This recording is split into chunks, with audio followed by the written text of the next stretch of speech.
Hello, everyone. Welcome to Off the Charts, episode 397. My name is Dan, and I shall be your host today. So, cheers to you all.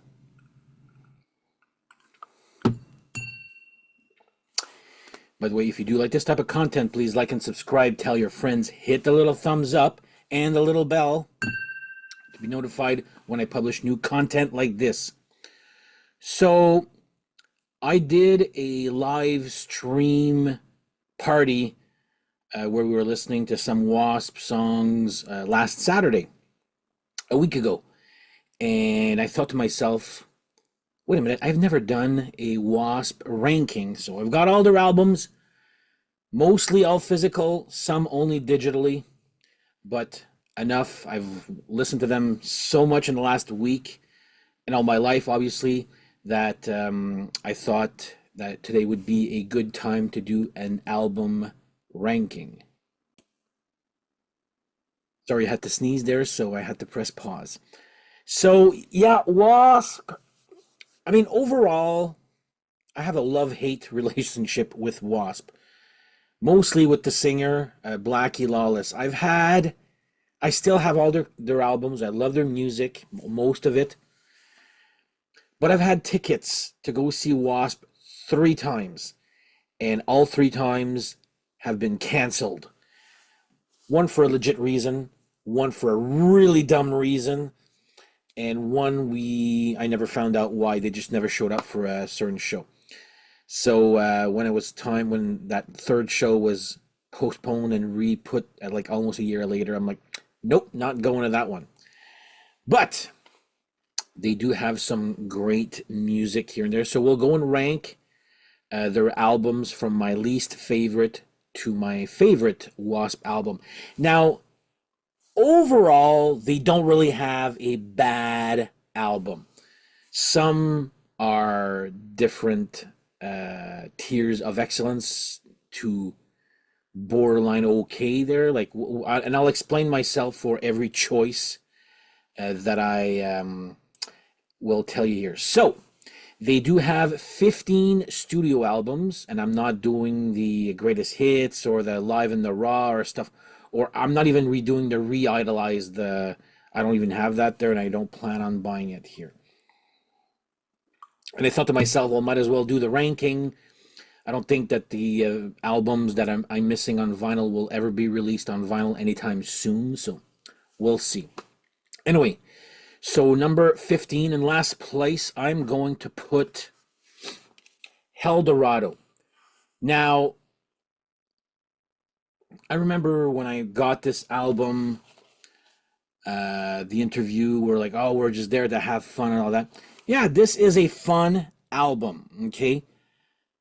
Except that every effing song has got the Blind in Texas riff, and that's what annoys me, except for one song. And I'm going to tell you right now, the only one really matters on this album is Damnation Angels. But apart from that, Eldorado sounds like Don't Cry, Just Suck. Sounds like Dirty Balls. Sounds like High on the Flames. Sounds like Cocaine Cow. They're all based on that little rock and roll, Blind in Texas type of riff there. But you know what?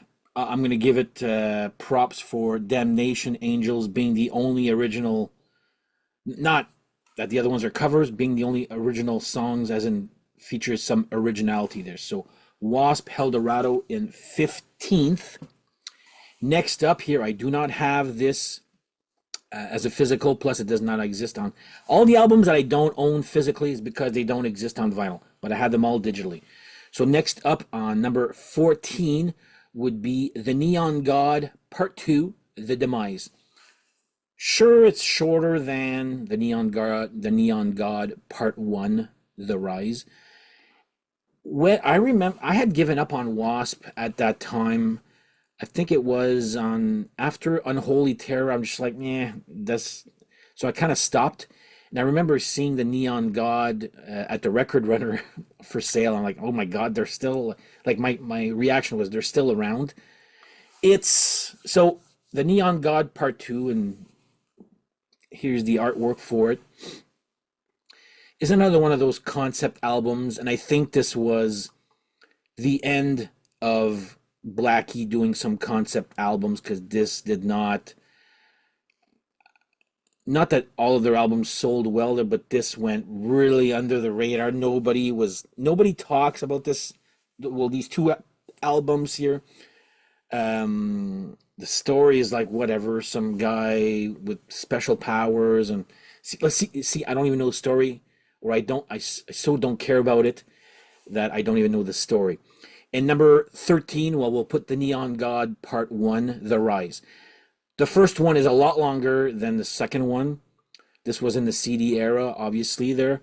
So yeah, these two, the Neon God, Part 1, The Rise, and Part 2, The Demise, are going to be my 13th and 14th pick. It's Blackie realizing that, The Crimson Idol was probably his best critically acclaimed album. Oh, you guys liked the concept. Well, let me give you another one. Let me give you another one. And at that point, I think Wasp were a little too much. How do you say that? This this these two albums were felt like they were super important, but in all fairness, they were the complete opposite. Nobody ever talks about these albums. They're not bad. They're just nothing great on them either. They're so yeah, 14th and 13th, I'm going to put the Neon God Part 1 and 2. So Part 1, the Rise, and Part 2, the Demise. Number 12, another one that I don't have physically because it does not exist on vinyl. I did have it on CD way back, and it's Unholy Terror. Now, I got when the Wasp reissued all their albums with all the bonus tracks, kind of got me into wanting to listen to some Wasp.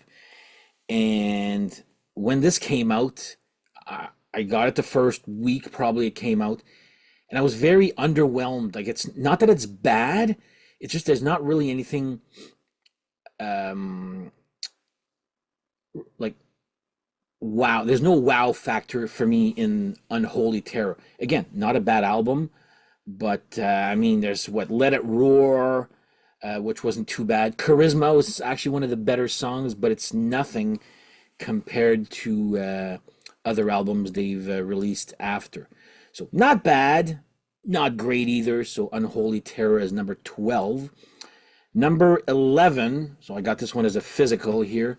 I'm going to go with Golgotha. Golgotha? I don't know.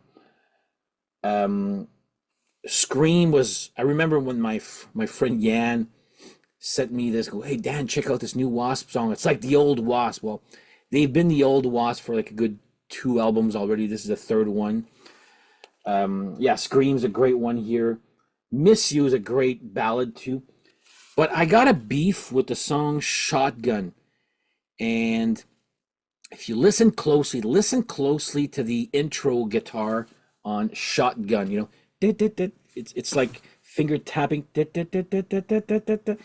a little skipper error at the 9-second mark. It's pretty obvious for someone who spent many times in a studio listening to track after track. I'm like, how the hell could someone miss that? It's nowhere near as bad as the one from the last King Cobra skip that's on that. That's really bad. But yeah, check out Shotgun. Check out the 9-second mark. There's a little skip with the lead guitar intro there. But yeah, pretty decent album. I do enjoy this one here. I'm not crazy about their logos being not very original there. Like I'll show you like, well, when we got a good logo, I'll let you know which one is my favorite there. But yeah, this one's it's a good album, decent. But yet this would be their last album they've ever recorded, which was in 2015. Rumor has it that there's another new album coming out there, so we'll see there.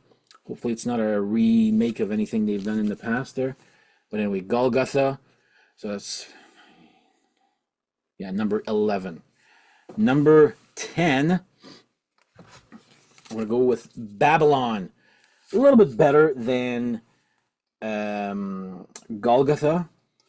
But Crazy is basically Scream. It's but a little bit better there, if you ask me. There, to me, the sound they feel like Iron Maiden, where they always come out with a good chunker of a really good intro song, and it's typical of that band. Well, Crazy is typical of Wasp, and it sounds basically like Scream right there. So yeah, there's a cover of Deep Purple's Burn, which I would have seriously left off. You can't. That is a classic song that, unless you're going to cover it properly, just don't bother. But there's still some other good songs here, like Babylon's Burning. There's a video for that also. But yeah, decent album. So Babylon for me, number 10. Next up, number 9. Let me just make sure I should have written down the numbers here. Yeah, 9. Next up, 9 is Dying for the World. So here's the picture right here. Again, don't have that. Does not exist on vinyl yet. But that album, because I had given up on Wasp during the Unholy Terror, I was not even aware until probably I would say 2004, that there was an album called Dying for the World. What year was Dying for the World, actually? Uh, 2002. Yeah, probably 2 years later, actually, I found out about it. But it's actually a pretty decent album. Shadow Man is great. Black Bone Torso, I could have done without that intro, that dumb intro there. But one great song, and I remember, well, there's another album that's going to come soon there, which got me back into Wasp. And then because of that, I bought everything on digital. So that was my second time buying all of Wasp. And now my third time is getting them all on vinyl here. So yeah, Dying for the World, you got to check out the song Hell for Eternity. I'd shown that to my friend. He goes, listen to the vocals on that chorus. You think the chorus is going to go a certain way, and it goes a completely different direction. So yeah, Dying for the World. For me, that would be number 9.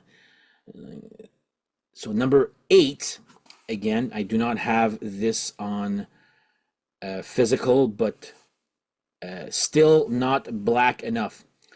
I remember going to go to the Record Runner and thinking at how, I mean, the Crimson Idol was a minor success here, and I use the word minor very loosely here. It was a minor success here, but I hadn't heard anything from them. And then I was at Record Runner and I see this new Wasp album, and they're still not black, and I'm like, my God, he's still doing something. So, still not black enough is good, could be great. It's just too bad that it really sounds like the Crimson Idol Part 2. And you're listening to the way the songs are written. Um, anyway, I just find it sounds like it was meant to be like the Crimson Idol Part 2, which it isn't, but I'm just saying that it is. You've got Black Forever, that's a great song. Even Still Not Black Enough is good. They do actually a very good cover of Don't You Want Somebody to Love from, is it Jefferson's Airplane? Jefferson Starship? I forget which version there. Rock and Roll to Death, which appeared on their First Blood, Last Cuts album. There's some different track listings also for this album here. There's versions with some extra songs there, but yeah, which that was one that annoyed me in the CD era. Was the bonus tracks. That was a Japanese version versus the American, but each had their own bonus tracks, and it was annoying there. Anyway, that's number 8. So number 7. I'm gonna go here with Inside the Electric Circus. Now, I pride myself as to knowing a lot of hair metal, what was happening back then. I used to read Metal Edge every month. I used to watch Power Hour when I could, when it was free with the cable there. But this album, I did not even know this existed until probably the Crimson Idol. I was like, I've never seen this in stores. Um, I don't know. Maybe I wasn't looking in the Wasp session. I don't know, but I never saw this in like new releases or whatnot there. And it's okay. Like, see, this album, I find a lot of people either love it or don't care for it. I'm a little bit in the middle, as they sound like this band is tired. They sound like they've been on tour for like 10 years, and then this is the best they could come up with. There's some great songs. Inside the Electric Circus is good. I Don't Need No Doctor is a great cover. 9-5 Nasty is decenter. But King of Sodom and Gomorrah, why is that even on the album? Um, Sweet Cheetah, like the second side there, Mantronic, Sweet Cheetah, they're just kind of their songs. Nothing really spectacular. But yeah, I'll put number 7 here, Inside the Electric Circus. Chop off a few songs. This actually would be a decent album. Mind you, you see this, I don't think this is a good album cover at all. This is actually very terrible. I do not like the Wasp logo. This basically screams bootleg almost. I would have thought that this would have been a bootleg concert or something, but nope, it's not. So anyway, Inside the Electric Circus, number 7 for me. Next up, and this is another one where the logo is just terrible. I'm gonna go with their second album, Wasp, The Last Command. I mean, what is this? Like this, okay, this is a little bit better because it has some personality to it. This just looked like, all right, just go to Arial or New Times Roman, bold with a shadow, and that's it. Like, come on. They could have at least tried and put it like this font here. This is the first one with Steve Riley on drums, which, whatever. This has Wild Child, but it's not my favorite song. One of my favorite ones is The Last Command. The title track is actually very good. Blind in Texas is good for what it is. I just don't need to hear 10 other versions of it on El Dorado. So, yeah, we're going to put Wasp, The Last Command at number 6. And surprise, this is the album that got me back into Wasp after I stopped with at Unholy Terror. My friend Steph, who does the Battle of the Albums, lent me this at hockey, and I'm putting Dominator. This is good, and this is the proper length, 8 songs or 9 songs because one's a reprise, but it doesn't overstay its welcome. It's just to the point. Rock, no more bloated concept bullshit albums there. Like I said, I'm looking at you. They're Neon God Part 1 and 2. This is a good, you don't want to listen to a big long album, just listen to this one, Dominator. And when I did my live stream, I played Mercy, which I find is a great opening track, but someone in the chat had requested, can you do Place the Burning Man? I played 2 songs off this album, and I was like, my God, that's right. I'm not super familiar with the titles, but The Burning Man, there was a chant in there. I'm like, that is a good song. So yeah, I'm going to put this as number 5. So Wasp, Dominator, number 5. This is there's 3 albums there. This one, Golgotha and Babylon. This is easily my favorite of those. There are 3 later ones. So Dominator, number 5. Number 4, I'm going to put a big surprise here, will be right here, KFD.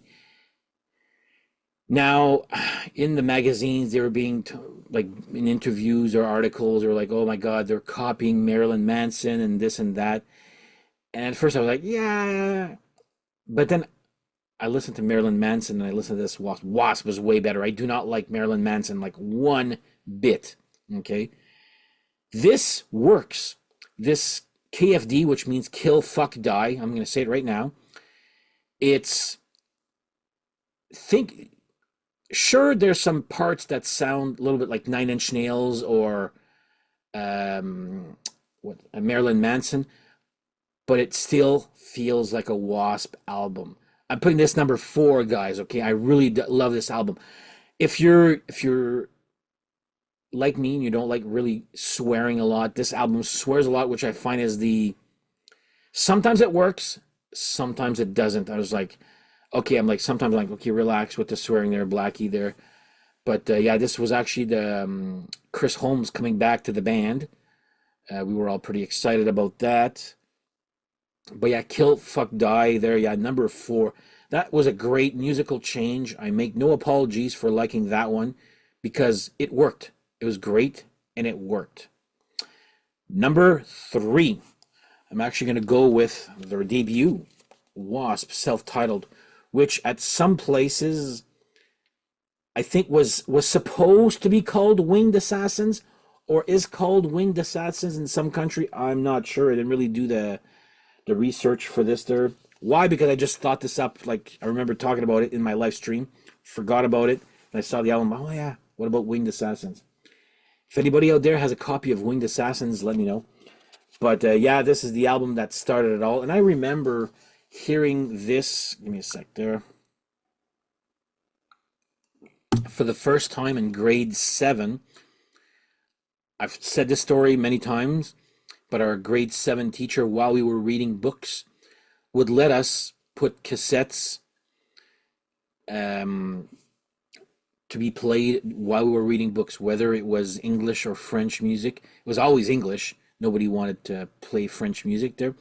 And I had listened to Kiss, Animalize in that class. I remember Iron Maiden, Power Slave, and this one are the ones I remember. We listened to more there. But yeah, the first Wasp album here, full of classics here. I Want to Be Somebody. LOV, so Love Machine. One thing that annoys me about Wasp is those. One, it's friggin' annoying, and I'm anal at times for certain things. Like if I type in the word kiss, it has to be written KISS, cat in all caps. Wasp, if I want to talk about Wasp, I have to do W caps A capital A dot S dot P dot all in caps with the dots. I was like, oh man, it's annoying to write. Okay, Wasp. Then you got songs like LOVE with little dots and BAD bad again with little dots there. So that is annoying. But that's like really me looking for some annoying things to talk about here. But yeah, I Want to Be Somebody, LOV machine that was very big here in that time there. So yeah, Wasp self-titled as my third favorite. Second place, we're going to go with the concept album here, The Crimson Idol. And I will always remember when I first was watching Much Music, the Power Hour, it goes next up some new Wasp, and it looked like a slow song, like a power ballad, which it is and isn't at the same time, but it was The Idol. And I'm listening to this, I'm like, wow, this is actually good. This is the album Wasp needed to make to go from a gimmicky band to a respected songwriter type of band.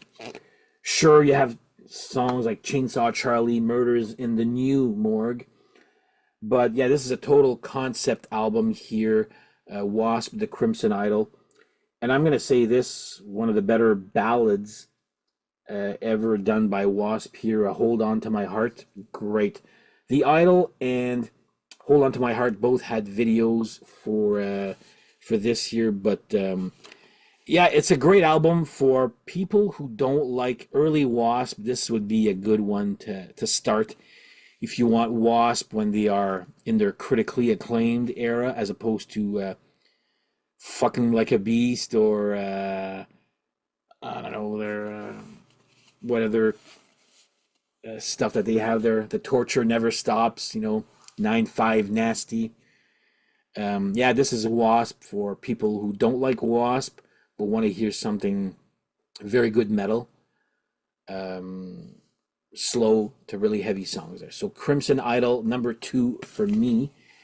And number 1 will be The Headless Children. I remember when I saw The Real Me on TV, and I'm a bass player, and that bass line just got me hooked. I friggin' love the song The Real Me, the cover. It's a great cover, but I'm gonna have to say when I first heard and I bought the album and I heard The Heretic, The Lost Child for the first time, and that's when I went, wow, this album is good. That is quite a great opening track right there. Even Mean Man, sure there's some little swearing there, but whatever. It makes it's okay in the chorus. Forever Free, another one of my great ballads, close to Hold On to My Heart, I would say there. Rebel in the FDG, with FDG means fucking decadent generation, if I remember correctly. Um, yeah, it's my favorite album here, just mainly because of the Heretic, The Real Me, Forever Free, Mean Man, and Rebel in the FDG. It's a serious album compared to The Last Command, Bye Bye Bye Ball Crusher. That was type. Oh, once well, a lot of the dumb titles mostly come from Eldorado there, but anyway, yeah. The Headless Children, my number 1 album from W.A.S.P, and the reasons why, John, Steve Riley was no longer in the band. They had hired Frankie Benali to drum. He drummed on this, Crimson Idol. Also, even Still Not Black Enough. Now, I don't like to say ill will of people who have passed away, but Frankie Benali's drums on these 3 albums, as good as they are, I was at one time I was getting so sick and tired of hearing drum rolls, drum roll after drum roll after. Listen to Headless Children, The Crimson Idol, and Still Not Black Enough. Da, da, da, da, da, da, da, da, da, da, it's just fucking drum roll after drum roll. I was like, okay, enough of the drum rolls here. Mind you, that's my only complaint about those 3 albums are really there. But yeah, so that's my top 15 albums of W.A.S.P. ranked. I'm curious to know what your ranking would be for this band. I was just listening to a lot of W.A.S.P. and did my live show last week, and I'm like, there you go. I'm gonna need to do a W.A.S.P. episode there now that I have all the albums anyway there. So anyway, that is my episode. Don't forget also, if you're watching this on Friday, tomorrow I'm doing my Rush live streaming party with a guest. No, it's not nobody from the band, okay? But it's a very big fan, a very big Rush fan, and she's a girl. So join me. That's Saturday, 6 p.m. Eastern Standard Time for a Rush live streaming party. But on that note, thank you guys for watching. Let me know what your ranking would be for W.A.S.P. And on that note, we shall see you guys next episode. Take care. Bye-bye.